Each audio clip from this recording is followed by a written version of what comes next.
ئەوان ڕۆژانێک هەریەکەیان لە چاودێیەکی ئەم نیشتیمانە دوور لە یەکتر و بە ئاگا لە چالاکیەکانیان دژی ڕژەمی بەعس و دیکتاتۆرەکان دەجەنگان. ئەم ڕۆژ دوای تەمەنێک خەبات لە هەمان ئەو نیشتمانەی لە پێناویدا جەنگان تا ئازادی بەدەست بهێنن. پێشمەرگە دێرینەکانی یەکێتی نیشتمانی کوردستان کۆبوونەتەوە و یادەوەریە خۆش و دژوارەکانیان بۆ یەکتر دەجێڕنەوە.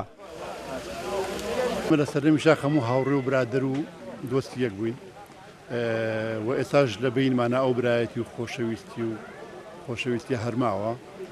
هەدەف یەکەم دوو هەم وەکو یەکێتی نیشتمانی کوردستان کە دێنێرە ئەگە برادێکمان لە شتێک ئاسار بۆ بێ برادێک کەمان گەرم و گوتر و قسەی بووەکە دوو هەمشت کوڕەگەنجەکانیشمان هەلێر زارێکە بەیەکتر ئەناسێنینەوە.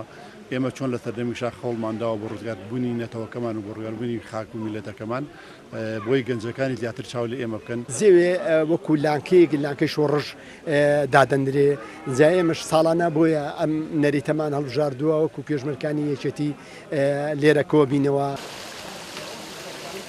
پێشمەرگە دێرینەکانی یەکێتی لێرە بیرەوەری سەردەمی شاخ و شۆڕش و داسانە مەزنەکانیان بیر یەکتر دەهێننەوە و بە دڵخۆشیەوە باز لە بیرەوەریەکانی ڕۆژانی خەباتیان دەکەن. تەنها پێشمەرگە دێرینەکانن قەدری ئازادی دەزانن و هەر ئەوانیش بوون سەردەمانێک تینووی ئازادی بوون تا بەدەستیان هێنا.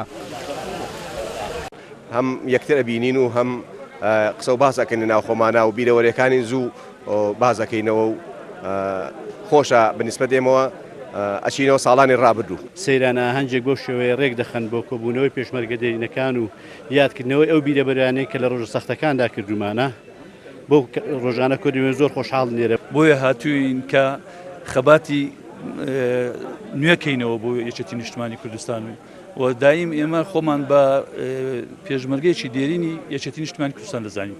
ئەرچی پاراستنی ئەم ئازادیە دیارەوە ئازادیە بەخۆیەوە نەهاتیە ئەو ئازادیە بە ڕووباری خوێن بە خەباتی هەشتا ساڵەی گەلی کورد بە تایبەتی خەباتی یەکێتی نیشتمانی کوردستان کە لە شەوزەنجی ناومەدیدا لەدایک بووە.